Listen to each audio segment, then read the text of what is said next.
So we got a bunch of different stuff that we're going to kind of bounce back and forth with today. Majority of the content is Donnie's, and I'm really happy to have everybody here because this is some really valuable stuff, and it's yeah, I guess that's it. Well, he got a ticket, flew to South Carolina, rented a car, got a hotel room. Before I even knew what was happening, he was there doing it, you know. So he's not the only one. We've had about 2 or 3 other people. I wouldn't put them as high profile as you. Of course not. But they, I mean, I'm being serious, you know. We have a thing where him and I were talking about, there's workshop people, and then there's concept people. You know what I mean? Kelly Starrett, concept guy, you know. Concept guy, you know, concept guy. So we all do different things, but it's all for one purpose, to prepare the body for strength. It's a sustained performance. Would you agree with that? Exactly. Yeah. What we want to be is where every time that you spend in the gym, everything that you do only makes you stronger. It's not something that brings about risk of injury or, you know, sets you back 6 months or some of the things that we constantly see in this sport. So that's why we called this the anti-fragile seminar, because that's really kind of the concept there is, you know, we want to prepare our bodies to be able to take these demands and loads and no matter what it is. And the bottom line, training is fun. When you're done competing, because competing has its day, and it gets kind of boring actually. Trust me, I know. But training is never boring. I love training, you know. You do too. Yep. I'll do some everyday training, you know. Unless I'm on an airplane like Monday, I won't be able to do anything. But I want to keep doing that. I want to do it till I die. Hopefully that'll be, you know, a little while. At least for a few more ex-wives and a daughter that's going to rake me over the coals, you know. So I want to at least lose a few more empires before I die. So I want to, you know, but training is a mainstay. I just want to keep doing it, and that's the reason that he came up with what he came up with, and I came up with what I came, because we were competing, and we're like, I'm not going to go out like I see everybody else. I'm not going out. Yeah, I blew a disc in my back, or 3, but I'm not done. I didn't get my goals. How do I get around that? So I always pictured it as I'm going down this field and I'm running, walking, whatever, crawling, whatever I got to do. Bam, I take a hit, but I keep moving, you know, get back in line, bam, take another hit and keep moving. You know, it's like, so where all these obstacles are hitting you in the way towards your goal, you got to keep moving around them. Sometimes you can go through them, but most of the time it's best to let it bounce off of you, you know, redirect it. You know what I mean? You might take a little impact, but you survive it. Because I don't find it flattering when I see guys taking pictures of the torn pecs, and they're like this, the selfie, torn pec, you know. It's like, dude, wow, you didn't have to go through that, man, you know? Or like we say today, bro, you didn't have to go through that. In the 70s, it was man. Hey, man, what's up, man? The 80s, it started going, dude, hey, dude, what's up, dude? Now it's bro, you know? So I want to be the man, dude, bro. The man, dude, bro, man. All 3 of them, man. I like them all. So that's how we got this coming up. So I went all over the country learning everything I could, and I pieced it together, you know? A lot of this band stuff came from Dick Hartzell. Dick would hang upside down, move all over the place for no reason. For flexibility, he was a big flexibility guy. We don't really care about flexibility. That's a byproduct of what we're doing. It is. I mean, it's not. We don't have to focus on it anymore. That really is a very key point that I try to make a lot of times, because everybody has this. It sounds like I knock flexibility work, but everybody wants to look and says, oh, it's strength training and you got to do your flexibility work. It's these 2 things, and they forget that an output of reduced mobility is because you're not moving correctly to begin with. Why is the joint beginning to protect itself and tighten up? Yeah. So you need to, you know, doing that work you may need to do, but that's triage work, and you need to understand, what am I doing that's driving that to happen to begin with? Mm-hmm. So, agree. And, you know, again, flexibility is not a primary in any genre now. NFL, D1 football, some of the programs might be a little behind, but they're not focusing on flexibility more. Everything is mobility. And that's word's being used quite a bit now, and we're trying to stray away from that word even. But You know, it's you know, the terms start getting too McDonald's-y. You know, we want to start moving on to another term, but you know, why not get to treat things instead of it being a Band-Aid symptom treater? Why not get to the root of the problem and get to the structure? And that's what we do here. So Donnie, real quick before we get into it, because I don't think a lot of people here know like just the extent about the number of people that are using these methods. Yeah. Like talk about like the pro sports teams, the college teams, like all these ones that are actually implementing it outside of the, you know, our powerlifting world. Last year we had come up with this about in the summertime of 2014. By October, the Detroit Lions and the Chicago Bears were already they would have one or two of these body tempering tools, and they were rolling their players out with it, you know. And then when those coaches left and went somewhere else, they took the body tempering to the new teams. So now the Redskins are doing the body tempering. And shoulder rocking. Yeah, and shoulder rocking. Redskins. Well, I just got the text yesterday from the assistant strength coach there at the Redskins, and he goes, "Can't wait to get Duffin shoulder rock. We think the O-line's going to love it." You know, they sent me a text right before the playoff game, the Washington Redskins, and because they lost. It's not because of me, okay? So they're like, "Bro," he said, "Bro." I love bro. It's a term of endearment I cherish. And so he's like, "Bro, 30 players are lining up at the body temper before tonight's playoff game." I was like, "Yes," you know, because that was my ex-wife they had. You know, that's sitting on the ground like this, ready to go, because I drove it up to them, all right? And the retired players, like out in Illinois, Olin Kreutz, Big Cat Williams, played line for the Bears.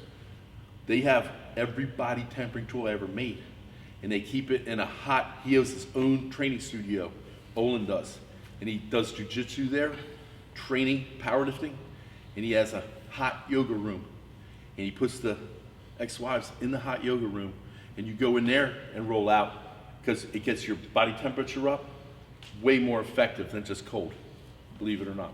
So it's pretty cool. I believe that. There's a bunch of times I'm like, I wish these were actually ours where Yeah. we had it heated. We could heat them because it's more effective when you roll. Clemson University, okay? Joey Batson, the head strength coach here, no, he's had more D1 coaches come out of his system than any strength coach in the country. Okay, his name's Joey Batson. He sent his strength coach staff down there week 1, all right? And he goes, "Mr. Thompson, Coach Joey sent us down. He said, we have all day to spend with you to learn this." And I'm like, I didn't even know they were coming, you know? I'm like, okay. So See, I'm not the only one. yeah, no, Clemson University. So they came down, and I'm like, "Well, what are you going to use when you go back to school?" And he goes, "Well, I guess we'll have to look for some." I said, "Just take mine. You know, so I'll go to get some more made." So I said, "Just bring it back when you play, not the real USC, but the other alternative USC Gamecocks." So Clemson came down to play Carolina. I got it back, but I had 3 more brand new ones made for them. You know, they tempered all the way up to the national championship, the entire team. Okay, and they sent me thank yous and thank yous and thank yous all season long. It was so cool. Baylor University, same thing. Now Keith Gatan left Baylor. He's up at Indiana University, the Hoosiers. He had the head strength coach job. His wife didn't like leaving Baylor to go to Indiana. But now he's there. Body tempering is going to hit it again, you know. Burns High School, our top high school in our state, body tempering all day long. So it's everywhere, you know. Anybody that watches Kelly Starrett, if you watch his stuff, you're going to start seeing this very roller right here start popping up in his MWAD videos. And he was like, "I'm so happy you and Duffin are collaborating." He's quite pleased with it, I'll put it that way. Yeah. So, and as you noted, which I didn't know until you got here, the actual 8-inch circumference that we're using is your most popular one. Yes. In the gym because of the effects of it. Yeah, the circumference of this one is just a little bit better than that one for like everybody, all you all across the board, from our female lifters to the, and we've got from small T90 girls all the way up to super heavyweight girls. So they all our female college athletes, they all come in. This is the size they use. They prefer this over that. So it is what it is. You know, we do a lot with these things, which you'll find out today. So we're gonna go over that's the history real quick. My fireman buddy Levi and I had this thing It's called a drop cut piece of steel. I bought it in the 90s from a gym that went under that I liked. And I said, I'm just gonna buy it to, momentum. How much you want for it? 20 bucks. I'm like, damn, go, 20 bucks, all right. So I took it. So I've had it, we used it for wheelbarrows when we did wheelbarrow stuff. We used it for to hold like this to do back races with and stuff. And nobody likes to move it because it weighed 135 pounds. So I spray painted ex-wife on it. It's like, man, this thing's like an ex-wife. No one wants to move it, touch it, nothing. So I drew ex-wife on it, or it's ex-husband. Guys are just as equally as horrible as ex-wives, right? So I did that like mid-2000s, sometime along there. And Clowney, who was first round draft pick, had a hernia right when he went to the Texans. And I'm like, here they're paying this guy millions of dollars, and he already has a hernia they have to fix, and they call it a sports hernia, which is really, a hernia is a hernia. Enjoy, All you got to do is diffuse the trunk before you train. You won't have these problems. And we were using a PCV pipe and kettlebells to do it. And we've been doing it since the early 2000s, because none of us wanted a hernia, because you might not come back. You take a break like that in the middle of your going for your numbers, you might not come back. Only because mentally, every time you squat, oh no, I hope, and you feel a strain there. Oh my gosh, I hope that's not my hernia again. Who wants that? When you could prepare. So I'm like, hey, Levi, if Kleiner would have just rolled, you know what? I bet you that ex-wife would work good on rolling your stomach. And he goes, you think so? I'm like, yeah, try it. He goes, are you sure? I'm like, yeah, I'll put it on you. So I picked the ex-wife up. Levi laid down, and he's from Iowa. He doesn't know any better. So I put it down. I put it on his stomach, and he started rolling it. He's like, oh, buddy, this is the best. You got to try it. I'm like, is he set me up? Like, all right. So I got it, and started rolling. I'm like, holy crap. Then we rolled our chest, rolled our shoulders. We're doing the internal-external rotation with it lying on our shoulder. We're like, man, we're just playing around with the ex-wife for like an hour, So we started doing it before we squatted only. And then Billy's like, dude, I feel so good, I'd like to do it today. And it was an upper body day. And I'm like, all right. So we started doing it then. It led to our backs getting rolled out and our hamstrings. The last was the calves. And we were all crying like little babies, Oh my gosh, that hurts so bad. All right. And that's how it was formed. And so by August, I had a bunch made, and we're using them all. And that's when they started trickling. I was making videos, and it's like, where do I get that? Where do I get them? I'm like, let's go to any steel shop, They want $500. I'm like, yeah, I paid $600 for two. I feel your pain, But when I want something, I'm going to get something if it's going to make a difference, I don't feel sorry for anybody that doesn't have certain equipment unless they're like in the Philippines or something, In America, you can get what you want if you want it bad enough. If you want it, which is exactly the point of like why both of us appreciate doing things like this here, because you guys made the time and said, I want to be better. I want to be here. Because for every one of you here, there's 10 people that said, oh, I've got speed bench and I got, whatever. I can't fit it in, and, whatever it is. And one guy goes, well, it's Super Bowl weekend. I'm like, are you playing? That's probably illegitimate. We'll take that one. Yeah. So, it is what it is, and that's how it was born. And then it just has branched off from there. We're doing static stuff now, which you're going to learn today. And it's just it's crazy stuff. All right, so that's the history of it, and that's how it came into being. Any questions about this stuff? Another real quick, I got to tell them this. Okay, hold on, Jim. I got to tell them this one story. Why are we doing this filled with concrete? You cannot sell that. A manufacturer can't sell that.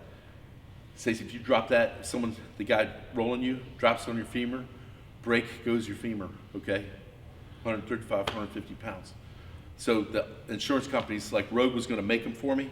They're like, we can't do it. So they made this little mobility stick. Of course they didn't give it me the royalties, they gave it to Kelly Starrett. So they take this thing and like, we can't do it, man. And I'm like, damn. So we looked at Slater Stones, and he sells molds. And Duffin's like, hey, dude, why don't we make a shell and fill it with something? I have a great idea. And I'm like, cool. And this is how it came. So the shell is how much approximately? 48 pounds, yeah. 48 pounds, okay? So you can't sue Duffin over a 48-pound shell. That's the size of an Olympic bar, the weight. but you fill it with what you want. So when you find you need a heavier ex-wife, all you got to do when you get one is add metal pieces and everything to the concrete. You can make it up to 200 pounds if you want to. Good luck manipulating it, but you know, it is what it is. So you see why they're doing that now? So now he can sell these. This place can make more money. Bottom line. Well, we can get it out on the market. Boom, bro. We can reach more people with this. Yeah. And we're able to put in the spinous process relief. This thing right here is just really incredible. important. Right there, it just goes over. Some people have protruding spinae, okay? And especially if they're laying down. The worst was Ernie France. I don't know if you guys ever heard of him. He's a fighter in powerlifting, basically. But he had his lower lumbar were like that, like shark fins sticking up. I was like, holy crap, and I rolled him with one of those. And I went just to the side, you know. Then when I got to his upper back, it was like one big piece of gristle. It was like rolling a lobster, really. So, and he said, this feels great, Super D, this is great. I'm like, are you sure, Ernie? It looked really horrible. But he liked it, you know, 82 years old. It's the oldest guy I ever rolled. Have you rolled anybody that old yet? Nope. You will one day. So I tried to get a 92-year-old World War II veteran. I was just going to use a real small one and put foam around it. I'm not doing that. You're trying to kill me. I was like, so, but that's why it is what it is. Okay. And then we have, you know, you can get these smaller rods and stuff that you can sell. But yeah, and all these are actually for sale today at the end of today. So, and these are already done. Yeah. So, how much is the concrete to fill them with? $3.60. Yep.